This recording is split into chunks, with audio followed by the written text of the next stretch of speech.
Hi everyone. ఈరోజు ఈ వీడియోలో మనం సెలెక్ట్ స్టేట్మెంట్ గురించి డీటెయిల్డ్‌గా చూద్దాము. మన ఛానల్‌లో already SQL introduction and also basics of querying మీద వీడియోస్ ఉన్నాయండి. మీకు ఇంట్రెస్ట్ ఉంటే చూడొచ్చు. ఆ లింక్స్ అన్నీ నేను కింద డిస్క్రిప్షన్‌లో ఇస్తాను.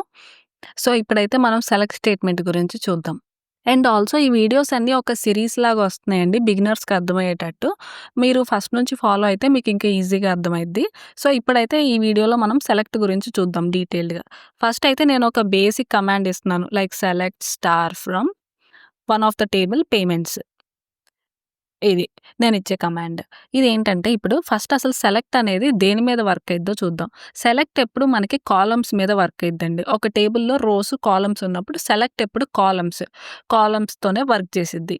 అండ్ ఫ్రమ్ వచ్చేసరికి ఏంటంటే ఎక్కడి నుంచి తేవాలి. అంటే మనకి ఎక్కడి నుంచి టేబుల్స్ ఏ టేబుల్ నుంచి తీసుకురావాలి అనటానికి మనం ఫ్రమ్ అనేది యూజ్ చేస్తామనమాట.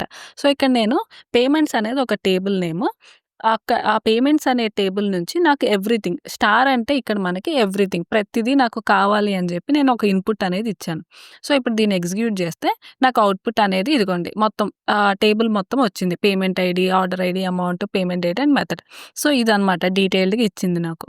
ఓకే. ఇప్పుడు నెక్స్ట్ నాకింత అక్కర్లేదు. నాకు ఓన్లీ ఆర్డర్ ఐడీ అండ్ అమౌంటే కావాలనుకుందాం. నాకు ఈ 2 కాలమ్సే కావాలనుకుందాం. అప్పుడేం చేయొచ్చంటే ఓకే. ఇంకా కింద రాస్తాను. కాపీ పేస్ట్ చేస్తున్నానండి. యాహ్! సో, ఇప్పుడు సెలెక్ట్ ఆర్డర్ ఐడీ ఇప్పుడు ఈ కాలమ్స్ అనేవి మనం కామాతో సెపరేట్ చేస్తామండి. ఇక్కడ order ID, amount from payments. ఇది ఎగ్జిక్యూట్ చేస్తే నాకు only order ID and amount మాత్రమే ఇచ్చింది. ఇది ఇదే ఆర్డర్‌లో ఉండాలా అంటే అక్కర్లేదు. ఇక్కడ నేను కావాలనుకుంటే కమాండ్ ఎక్స్, కమాండ్ వి ఓహ్! సారీ. యాహ్! సో, ఇప్పుడు నేను అమౌంట్ అనేది ముందు రాసాను. ఆర్డర్ ఐడీ అనేది నెక్స్ట్ రాసాను. సో, ఎగ్జిక్యూట్ చేస్తే నాకు అమౌంట్ అనేది ముందొచ్చింది. ఆర్డర్ ఐడీ అనేది నెక్స్ట్ వచ్చింది. సో, ఇది ఎటువైపైనా రాసుకోవచ్చనమాట. సో, ఇదండి. ఇక్కడి దాకా క్లియర్ అనుకుంటున్నాను. నెక్స్ట్. ఇప్పుడు నేను మళ్ళీ ఒకసారి క్విక్‌గా నేను వేరే అదర్ కాలమ్స్‌తో వెరిఫై చేద్దాం అనుకున్నాననుకోండి. అంటే నాకు టేబుల్ మొత్తం కావాలనుకుంటే ఏమిస్తాం మనం? స్టార్ ఇస్తాం. అదే ఇప్పుడు నాకు మళ్ళీ అమౌంట్, ఆర్డర్ ఐడీ కావాలనుకుంటే మళ్ళీ అమౌంట్, ఆర్డర్ ఐడీ ఇయన్నీ రాసుకోవాలి కాలమ్స్ అన్నీ. అలా గాకుండా ఇంకో సింపుల్ మెథడ్ ఏంటంటే ఇప్పుడు నేనిక్కడ సెలెక్ట్ స్టార్ ఇచ్చి వీటిని నేను కామెంట్స్ పెట్టుకుంటున్నాను. ఈ అమౌంట్‌కి, ఆర్డర్ ఐడీకి. అంటే కామెంట్స్ అంటే ఏంటంటే లైక్ ఇంకా ప్రీవియస్ క్లాసెస్‌లో ఇంకా డీటెయిల్డ్‌గా ఎక్స్‌ప్లెయిన్ చేశానండి. ఇక్కడైతే మీకు క్విక్‌గా చెప్తున్నాను. కామెంట్స్ అంటే ఒక టెక్స్ట్ అనమాట. ఇవనేవి ఎగ్జిక్యూట్ అవ్వవు. ఇక్కడ మీరు 2 డాషెస్ కానీ, హ్యాష్ ట్యాగ్ గాని పెట్టుకోవచ్చు. సో దట్ అప్పుడు ఇవేంటంటే మనకి టెక్స్ట్ లాగా మారిపోయి మనకి క్వెరీలో ఎగ్జిక్యూట్ అవ్వవనమాట. సో, ఇప్పుడు నేను ఇది ఎగ్జిక్యూట్ చేయంగానే నాకు మళ్ళీ టేబుల్ మొత్తం వచ్చేసింది. మళ్ళీ నేను అమౌంట్, ఆర్డర్ ఐడీయే కావాలనుకున్నాననుకోండి. మళ్ళీ వాటన్నిటిని తీసేసి మళ్ళీ ఎగ్జిక్యూట్ చేస్తే నాకు మళ్ళీ అమౌంట్, ఆర్డర్ ఐడీ వచ్చేసాయన్నమాట.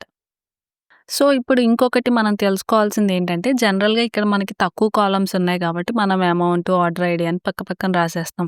అదే మనకి కొన్ని మల్టిపుల్ కాలమ్స్ అంటే ఎక్కువున్నప్పుడు అప్పుడు మనం వన్ బై వన్ అంటే ఒకదాని కింద ఒకటి రాసుకుంటే ఇంకా బావుంటదనమాట ఈజీగా. ఎందుకు అంటే ఇప్పుడు నేను మీకు ఎక్స్‌ప్లెయిన్ చేస్తాను.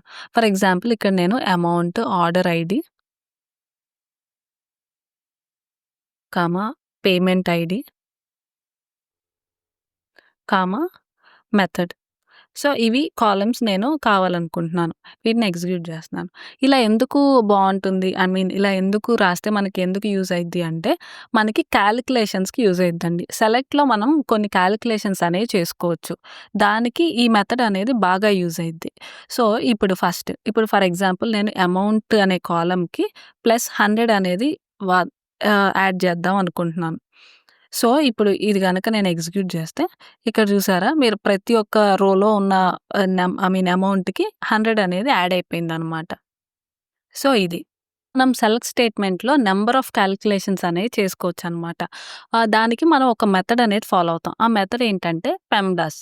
పెమ్డాస్ అంటే పరాంథసిస్, పి స్టాండ్స్ ఫర్ పరాంథసిస్, ఈ stands for exponent, M stands for multiplication, division, addition, subtraction అనమాట. సో, ఇప్పుడు ఈ పెమ్డాస్ మెథడ్ అనేది ఫాలో అవుద్ది కాలిక్యులేషన్స్‌లో. సో, ఇప్పుడు ఫర్ ఎగ్జాంపుల్ నేను మీకు ఇప్పుడు అమౌంట్ ప్లస్ 100 అన్నాను గదా! ఇప్పుడు ఈ 100 ఇంటూ 3 అంటున్నాను నేను. దీన్ని ఎగ్జిక్యూట్ చేస్తే నాకిది ఎలా పెర్ఫార్మ్ చేసింది? ఫస్ట్ ఈ 100 ఇంటూ 3 చేసి దాన్ని అమౌంట్‌కి యాడ్ చేసిందనమాట. ఎందుకు ఫస్ట్ మల్టిప్లికేషన్ చేసింది, తర్వాత ఎడిషన్ చేసిందంటే ఇప్పుడు ఈ పెమ్డాస్‌లో మనకి ఫస్ట్ ఏముంది? మల్టిప్లికేషన్ ఉంది. తర్వాత నాకు ఎడిషన్ ఉంది. లేదు, నాకు ఫస్ట్ ఈ 2 యాడ్ అవ్వాలనుకున్నాను. అమౌంట్ ప్లస్ 100 ఇంటూ 3 అవ్వాలనుకుంటే అప్పుడు నేను ఇక్కడ పారాంథసిస్ అనేది పెడతాననమాట. ఎందుకు ఇది ఫస్ట్ అయిద్ది అంటే గనక మనకి పి అంటే పారాంథసిస్ ఇది ముందుంది గాబట్టి, తర్వాత మల్టిప్లికేషన్ ఉంది. తర్వాత ఎడిషన్ ఉంది గాబట్టి, ఆ ఆర్డర్ అనేది ఫాలో అయిద్దనమాట. సో, ఇప్పుడు అమౌంట్ ప్లస్ 100 ఇంటూ 3 ఇది ఎగ్జిక్యూట్ చేస్తే మనకి చూసారా వాల్యూస్ అనేవి చేంజ్ అయిపోయినాయి. సో, ఇదనమాట. మనకి మోస్ట్ ఆఫ్ ద టైమ్ మనకి సెలెక్ట్‌లో వాడే మెథడ్ అనేది పెమ్డాస్. ఇదే రూల్ వాడి మనకి కాలిక్యులేషన్స్ అన్నీ అవుతాయి. సో, సెలెక్ట్‌లో మనం తెలుసుకోవాల్సిన ఇంకొక ఇంపార్టెంట్ కీవర్డ్ ఏంటి అంటే డిస్టింక్ట్. డిస్టింక్ట్ అంటే ఏంటంటే మనకి యూనిక్ వాల్యూస్‌ని రిప్రజెంట్ చేస్తాయి. ఇప్పుడు ఫర్ ఎగ్జాంపుల్ ఈ టేబుల్‌లో చూసినట్టయితే మనం మెథడ్ చూద్దాం. మెథడ్‌లో మనకి క్రెడిట్ కార్డ్ అంటే పేమెంట్ మెథడ్ క్రెడిట్ కార్డ్ మనకి ఎన్ని సార్లు రిపీట్ అయింది? 4 టైమ్స్ రిపీట్ అయింది. సో, ఇది చిన్న టేబుల్ అండ్ కొన్ని రోస్ ఉన్నాయి కాబట్టి నేను మాన్యువల్‌గా కౌంట్ చేసి చెప్పాను.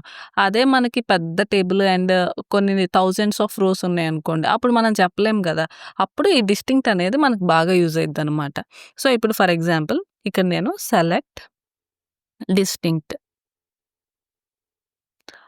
ఏ ఏ కాలమ్ మీద చేద్దాం అనుకుంటున్నాం మెథడ్ ఫ్రమ్ పేమెంట్స్ అనే టేబుల్ నుంచి అని చెప్పి క్వైరీ ఇచ్చాను.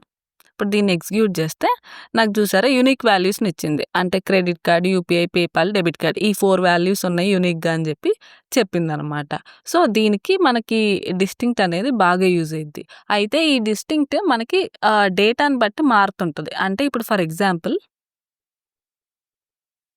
నేను మీకు ఒకసారి మళ్ళీ మొత్తం టేబుల్ అంతా చూపిస్తాను. దీన్నైతే నేను ఇప్పుడు కామెంట్‌లో పెట్టుకుంటున్నాను. So, yeah! మళ్ళీ ఎగ్జిక్యూట్ చేస్తున్నాను. ఇప్పుడు చూసారా ఇక్కడ చూస్తే ఓకే. ఇప్పుడు ఫర్ ఎగ్జాంపుల్ మనం ఆర్డర్ ఐడీ అండ్ మెథడ్ తీసుకుందాం. అప్పుడు మీకు ఈజీగా డిఫరెన్స్ అర్థమైద్ది. ఎందుకంటే ఇప్పుడు ఇక్కడ చూడండి. ఇక్కడ 1 క్రెడిట్ కార్డ్ ఉంది. మళ్ళీ ఇక్కడ 1 క్రెడిట్ కార్డ్ వచ్చింది. ఇక్కడ మళ్ళీ 5 క్రెడిట్ కార్డ్ ఉంది. మళ్ళీ 9 క్రెడిట్ కార్డ్ ఉంది. సో, ఇప్పుడు నేను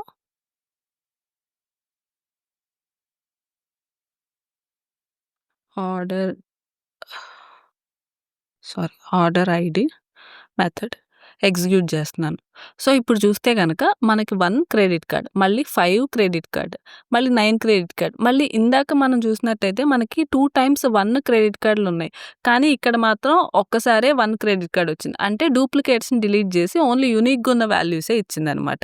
కానీ ఇక్కడ మాత్రం క్రెడిట్ కార్డ్ అనేది మనకి మల్టిపుల్ టైమ్స్ రిపీట్ అయింది. ఎందుకంటే ఇక్కడ credit card maybe 1 order ID 1 ఉండొచ్చు. బట్ ఇక్కడ క్రెడిట్ కార్డ్‌కి ఆర్డర్ ఐడీ 5 ఉంది. సో, ఇలా ప్రపోజిషన్స్ కూడా మనకి యూనిక్‌గా ఉన్నాయి చూసి ఇస్తదనమాట. సో, ఇది depending on the columns, depending on the డేటాని బట్టి ఇది ప్రపోజిషన్స్ అనేవి మారిపోతాయి. సో, ఇదండి డిస్టింక్ట్ గురించి. సో, ఇదండి ఈరోజు వీడియో. మీకు సెలెక్ట్ స్టేట్మెంట్ గురించి క్లియర్‌గా అర్థమైందనుకుంటున్నాను. మీకు ఇంకేదన్నా డౌట్స్ ఉంటే మీరు కామెంట్‌లో పెట్టొచ్చు. నెక్స్ట్ క్లాస్‌లో వచ్చేసరికి మనం వేర్ అండ్ లాజికల్ ఆపరేటర్స్ వీటన్నిటి గురించి మాట్లాడుకుంటున్నాము. సో, మీకు ఇంట్రెస్ట్ ఉంటే గనక సబ్స్క్రైబ్ చేసుకొని మీరు ఫాలో అవ్వచ్చు. Thank you.